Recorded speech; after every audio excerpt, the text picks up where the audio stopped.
वक्त हम लोग महाराष्ट्र की राजधानी मुंबई में जिस तरह से शिवसेना खासकर उद्धव बालासाहेब ठाकरे गट ने आउटस्टैंडिंग परफॉर्मेंस किया, ऐसे में आइए पूछा जाए ईशान्य मुंबई जो आप सभी लोगों को पता है कि ये रिजर्व सीट है और यहाँ के प्रत्याशी जो है, क्योंकि ये संपूर्ण एक तरह से देखा जाए तो संपूर्ण भारत यहाँ पे नजर आता है, हर प्रांत, हर जात, हर धर्म और हर समुदाय के वर्ग के लोग यहाँ पे पाए जाते हैं। ऐसे में यहाँ पे संजय दीना पाटिल की जीत शिव सैनिकों में बहुत ही हर्षोल्लास और उत्साह का माहौल है। क्यों कि राष्ट्रवादी कांग्रेस शरद पवार, कांग्रेस सोनिया, कांग्रेस राष्ट्रीय कांग्रेस पक्ष और समाजवादी पार्टी और इतर सभी पक्षों ने जिस तरह से सहयोग दिया है संजय पाटिल को, आइए पूछते हैं। हमारे बीच इमरान शेख हैं जो खासकर घाटकोपर में सभी लोगों को, सभी कार्यकर्ताओं को एकजुट करने में इनका काफी दिनों से प्रयास चल रहा था। आइए इनसे पूछते हैं कैसा महसूस कर रहे हैं जब उनका प्रत्याशी खासकर संजय दीना पाटिल जीते हैं, कैसा महसूस कर रहे हैं आप? थोड़ा अपने बारे में भी बताइए और कैसा महसूस हो रहा है कि आज जो है आपके प्रत्याशी आपकी तमाम लोगों की मेहनतों से जीते हैं। मैं इमरान शेख, घाटकोपर पश्चिम विधानसभा समन्वयक और युवा सेना मुंबई समन्वयक। आज आपने देखा रहेगा कि जहाँ पे 3 लाख का लीड बीजेपी को हमेशा रहता था, आज वो लीड कट करके, वो लीड को समाप्त करके 29,000 से 30,000 के आसपास संजय बाबू दीना पाटिल जो जीत कर आए। और ये कड़ी मेहनत है सभी पार्टियों की, जिसमें आम आदमी पार्टी है, समाजवादी पार्टी है, राष्ट्रीय कांग्रेस पार्टी है, राष्ट्रवादी शरद पवार गट है और शिवसेना उद्धव बालासाहेब ठाकरे, जिन्होंने मजबूती के साथ में कड़े डटे रहे, इतने तकलीफों के साथ भी लड़ते रहे और आज वो लड़ने की लड़ाई का आज जो फल मिला है आपके सामने है, जो संजय बाबू जीत कर आए थे लीड से। ये आप लोगों की जो है बड़कपन है कि आपने सभी पक्ष के लोगों का नाम लिया, क्योंकि खासकर ऐसे में जब देखिए कि यहाँ पे और भाजपा ने भी बहुत से कैंडिडेट खड़े किए थे, जब प्रधानमंत्री यहाँ पे आते हैं तो भाजपा के कार्यकर्ताओं के अलावा कोई नजर नहीं आता है, उनके साथ जो है प्रदेश के मुख्यमंत्री और भाजपा के कार्यकर्ता रहते हैं। ऐसे में आपने सभी पार्टियों को एकत्रित किया, क्या आपको आपकी पार्टी से ऐसा दिशा निर्देश दिया गया कि सभी पक्षों का नाम लिया जाए? इंडिया गठबंधन जो हुआ जी राष्ट्रीय स्तर पे, तो जहाँ पे हमारे उद्धव साहब ने जैसा मातोश्री का आदेश चला जाता है तो आदेश हमारे लिए वो फाइनल रहता है, तो उनका आदेश का पालन हुआ है कि सभी पक्षों को लेकर साथ में मिलकर काम करना है और अपनी सीट को वहाँ पे विजय हासिल करना है, वही काम यहाँ पे हुआ है। इमरान शेख जी, जिस तरह से मैंने बताया कि प्रधानमंत्री नरेंद्र मोदी जी आए थे, मैंने खुद अपने जो है चैनल पे लोगों का इंटरव्यू लिया था। वहाँ पे जो लोग आए हुए थे, कोई बड़ौदा से आए थे, कोई अहमदाबाद से आए थे, कोई लातूर से आए थे, मतलब जहाँ की जो कॉन्स्टिट्यूंसी है खासकर जो है 28 लोकसभा महाराष्ट्र की, वहाँ के स्थानीय लोग न होके बाहर से लोगों को बुलाया गया था। और कुछ महिलाओं से जब मैंने बात किया तो उन्होंने कहा कि हम भजन मंडली के हैं और हम लोग इस तरह से जहाँ भी माननीय मोदी जी का जो है इस तरह की प्रोग्राम होता है वहाँ पहुँचते। कैसे देखते हैं आप? देखो, तो कहना ऐसा है कि यहाँ पर ही नहीं, अखंड हिंदुस्तान में आप देखिए कि यही हुआ है, बाहर से लोगों को लाना, ताकि ये लोकसभा सीट अलग थी, बाहर के लोकसभा के लोग इधर यहाँ पे आके उस रैली में जा रहे थे। एक तो वहाँ पे क्या नरेंद्र मोदी जब आए जी वहाँ पे, तो उसके 2 से 3 दिन पहले दुर्घटना बहुत बड़ी यहाँ पे घाटकोपर में हुई थी, जो आपको देखा रहेगा, होर्डिंग की दुर्घटना हुई थी, जहाँ पे 16-17 लोग दिखाए गए थे, मगर 24 लोगों की मृत्यु हुई है, वो दिखाया नहीं गया न्यूज़ पे। जहाँ वहाँ पे रात भर तक शिव सैनिक हमारे डटे थे और लोगों में ये भावना थी कि अगर नरेंद्र मोदी जी आ रहे हैं तो उन्हें 1-2 मिनट तभी, भले वहाँ पे नहीं मगर राजौड़ी हॉस्पिटल में तभी उन्हें यहाँ पे जाकर कुछ लोगों के साथ में सांत्वना देना चाहिए थी, ताकि वो गए नहीं। इसके लिए लोगों का जो आक्रोश था वो बाहर निकला। कुछ समाचार चैनलों ने भी ये भी दिखाया कि मोदी जी के आने की वजह से, खासकर क्योंकि घाटकोपर जो है यहाँ पे मेट्रो स्टेशन है और यहाँ पे लोगों का जो है आवागमन बहुत ज्यादा रहता है, तो लोगों ने बहुत सी दिक्कतों का सामना किया। इस पे आपकी क्या है? ये तो देखो, ये तानाशाही जैसा हुआ उस दिन कि लोगों को पैक करके रखा गया वहाँ पे उस मेट्रो स्टेशन में, उनको गेट कम से कम 4 से 4.5 घंटा वो पैक थे अंदर। वो दुर्घटना और बड़ी होनी, मतलब होनी ऐसी दुर्घटना थी ताकि वो दुर्घटना टल गई, मैं ऐसा कहूँगा। वो एक तानाशाही की जैसा वहाँ पे एक काम किया गया, तो इसका तो निंदा ही है सब। इमरान शेख जी, आप जो है लगातार निष्ठावंत होके बाला साहेब ठाकरे के पक्ष शिवसेना को आप खासकर ईशान्य मुंबई में प्रमोट करते आए हैं। ऐसे में आप पे बहुत आरोप लगे, अब नीतीश राणे ने भी आपको पीएफआई से जोड़ दिया, उसे कैसे देखते हैं आप? देखो, उसको तो मैं इतना महत्व नहीं देता हूँ उनको, क्योंकि आप सभी को पता है उनकी क्या महाराष्ट्र में वैल्यू है। तो ये आरोप प्रत्यारोप चलते हैं, क्योंकि मैं एक निष्ठ हूँ उद्धव साहब के साथ में, आदित्य साहब के साथ में एक निष्ठ रहा हूँ। उनके मुश्किल वक्त में भी उनके साथ में ही खड़ा था, आज भी खड़ा हूँ, आगे भी खड़ा रहूँगा। ये खड़े रहने की वजह से आज आरोप प्रत्यारोप चल रहे हैं, पर एक पॉलिटिकल स्टैंड है, मैं इसको इतना कुछ वैल्यू नहीं देता। प्रदेश के मुख्यमंत्री ने भी इशारों में कहा कि जो है उद्धव ठाकरे के आसपास में एंटी सोशल एलिमेंट अराजक तत्व रहते हैं, कैसे देखते हैं? उनका ये कहना कहाँ तक जा आपको लगता है? वो बड़े नेता के बारे में बोलना उचित नहीं है, वो कुछ भी कर सकते हैं, तो इसमें मेरा बोलना कुछ जायज नहीं है। हमारे चैनल के माध्यम से जिस तरह से संपूर्ण भारत में खासकर इंडिया अलायंस के लोग हर्षोल्लास मना रहे हैं, भले से सरकार बनाने में आप लोग जो है पूरी तरह से सक्षम नहीं हो, लेकिन फिर भी आप लोग जीत का माहौल हर जगह जो है आपके कार्यकर्ता जश्न मना रहे हैं, कैसे देखते हैं?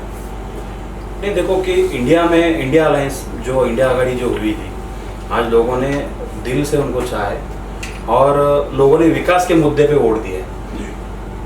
जहाँ पे 303 लास्ट टाइम जहाँ पे Modi ji BJP one side थी, आज वो 240 पे आके रुक गई, तो लोगों ने नकारा है, उनको फुल मेजोरिटी नहीं दिया है।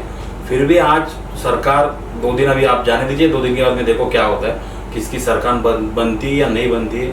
वो तो ऊपर बड़े बड़े नेता लोग बैठे हैं, मैं तो एक छोटा गली का मतलब गली वाला नेता हूँ, जो उसके बारे में मैं कुछ कहना नहीं चाहूँगा, पर आने वाला वक्त बताएगा क्या होगा। ये आपका बड़प्पन है। मुंबई शहर में खासकर जो है नवंबर में के महीने में ही जो है अब विधानसभा का भी चुनाव है, तो आप कैसे देखते हैं कि महाराष्ट्र में किसकी सत्ता बनती नजर आ रही है आपको? देखिए, जो अभी आज आपने देखा रहेगा, इंडिया गठबंधन में सभी पार्टियों ने मजबूती से काम किया है और ज़्यादातर राहुल गांधी जी का इफेक्ट आज महाराष्ट्र में दिखा है। कांग्रेस के 13 सीट आए, मगर उनके साथ जो मजबूती से डटे थे वो हमारे उद्धव साहब ठाकरे थे, जिनका लोगों में जो सहानुभूति थी, जो दिलों में प्यार था, वो प्यार उमड़ा है। और वो प्यार ऐसा उमड़ा कि लोगों ने भर भर के मतदान दिए। ज़्यादातर के माइनॉरिटी लोगों ने, माइनॉरिटी समाज के जितने लोग हैं, वो मशाल को, उद्धव साहब को देखकर वोट किए। तो आने वाले विधानसभा में जितने ज़्यादा से ज़्यादा इंडिया गठबंधन के विधानसभा में जितने विधायक आ सकते उतने आएंगे। चुनाव आयोग की निष्पक्षता और जिस तरह से सर्वोच्च न्यायालय ने जगह जगह पे उनको जो है अलर्ट किया, चाहे चुनाव आयोग हो चाहे अधिकारीगण हो, सबको जो है सुप्रीम कोर्ट ने, सर्वोच्च न्यायालय ने उनको किया। इसमें जो 1 करोड़ के से अधिक मतदाता ज्यादा दिखाए गए थे, इस पे क्या कहेंगे आप? इसके वजह से भी आपके गठबंधन को, इंडिया अलायंस को फर्क पड़ा है, क्या नुकसान झेलना पड़ा है?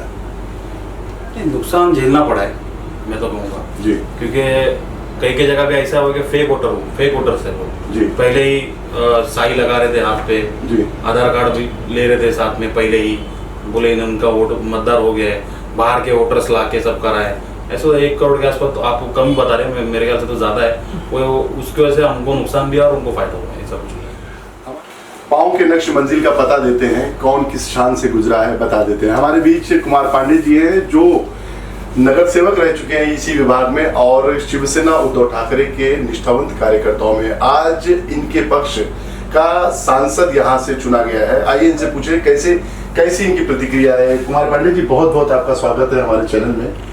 एक कैसी प्रतिक्रिया आप व्यक्त करेंगे, क्योंकि काफी दिनों के बाद खासकर ईशान्य मुंबई में आपके पक्ष का, बाला साहेब ठाकरे के पक्ष का, उद्धव बाला साहेब ठाकरे के पक्ष का आज सांसद आया है। बहुत बहुत खुशी की बात है कि बहुत दिनों बाद ये संसद, मतलब आज तक जो भाजपा के ही पक्ष में आते थे, लेकिन आज हमको इतनी बड़ी खुशी हुई 4 तारीख को कि सभी लोगों ने जलसा बनाया। जलसा बोले तो पूरा घाटकोपर से लेके मुलुंड तक और मुलुंड से लेके इधर मानखुर्द तक सब लोग नाच रहे थे। इतने खुशी से नाच रहे थे कि उनको पता भी नहीं। संजय पाटिल, ये जो हमारे जी ये संसद यहाँ के प्रत्याशी है, हाँ प्रत्याशी, उनको उन्होंने देखा भी नहीं हुआ, लेकिन फिर भी संजय पाटिल का नाम सुनकर या हमारे उद्धव बाला साहब ठाकरे और बाला साहब ठाकरे साहब, इन लोगों का सब नाम सुनकर लोगों ने फटाफट वोटिंग किया और इतनी बड़ी संख्या में हम लोगों को जुटाने में हम लोग यशस्वी हो गए। कुमार पांडे साहब, जिस तरह से भारतीय जनता पार्टी और शिवसेना की काफी वर्षों से युति रही है, ऐसे में शिवसेना सैनिक जो है हमेशा कमल को ओढ़ देते हैं। ये चुनाव ऐसा हुआ है सांसद का जिसमें जो है मशाल, आपकी शिवसेना का धनुष बाण भी आपसे छीन लिया गया। ऐसे में आप लोगों ने मशाल को भी प्रमोट किया और क्या आपको नहीं लगता है कि ये बाला साहेब ठाकरे को एक सहानुभूति मिली है तमाम जनता की तरफ से, उनके चाहने वालों की तरफ से? सच बात तो यही है कि मशाल हमको लेना इसीलिए पड़ा कि हमको धनुष्य बाण नहीं मिला। धनुष्य बाण इसीलिए नहीं मिला कि ऊपर से लोगों ने सब साजिश की है और इनको धनुष्य बाण मिले नहीं। इनका धनुष्य बाण ये कर दिया, बयान किया जाए, ऐसा बहुत से लोगों ने कोशिश किया। जी जी जी। तो वो हिसाब से हम लोगों को चिंता तो है थी नहीं हमारी पक्ष में, मतलब शिवसेना पार्टी में जी। जैसे कि उद्धव बाला साहेब ठाकरे जो आदेश देते हैं जी, वही फाइनल माना जाता है। उन्होंने आदेश दिया था कि हमको कोई भी हालत में ये अपना आने वाले जो हुए संसद उनको चुनकर हमको देना ही है। और कुमार पांडे जी, मैं रोक के आपसे पूछूंगा, बाला साहेब ठाकरे हिंदू हृदय सम्राट रहे। जो राम मंदिर बनी गई है उसमें शिव सैनिकों का खासकर बड़ा योगदान रहा है। ऐसे में जब राम प्रतिष्ठा, प्राण प्रतिष्ठा कार्यक्रम हुआ है अयोध्या में, ठाकरे परिवार ने वो कार्यक्रम में हिस्सा नहीं लिया, जो कि आप लोगों का, शिव सैनिकों का काफी योगदान रहा है। और भारतीय जनता पार्टी के अयोध्या के सांसद हार गए। ऐसे कैसे देखते हैं आप? क्या हिंदुओं ने उनको वहां से नकार दिया?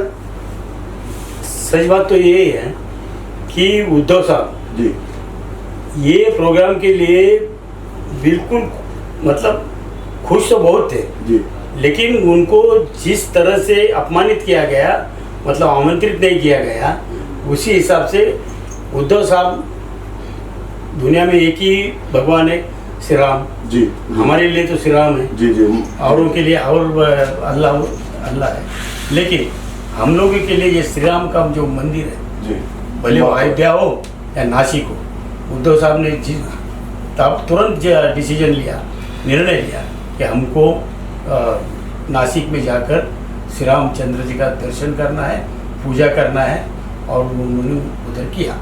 जहाँ जहाँ पे भगवान श्री राम का नाम लेके राजकारण लोगों ने किया, वहाँ पे मुखी खानी पड़ी। आप देख रहे हैं अमरावती में भी जो है कहा गया अगर आपको देश में रहना है तो जय श्री राम कहना होगा, तो वो भी हार गई। कैसे देखते हैं, क्या भगवान राम ने जो है, जो धर्मनिरपेक्ष राष्ट्र है हमारा भारत, वहाँ पे इस तरह के धार्मिक सौहार्द खराब करने के प्रयत्न करने वालों को नकार दिया? धर्मनिरपेक्ष बोले तो सही मायने में हमारा राष्ट्र है, धर्मनिरपेक्ष है, होना चाहिए, ये सबकी इच्छा है और सबके वही हिसाब से सभी लोग चल रहे हैं।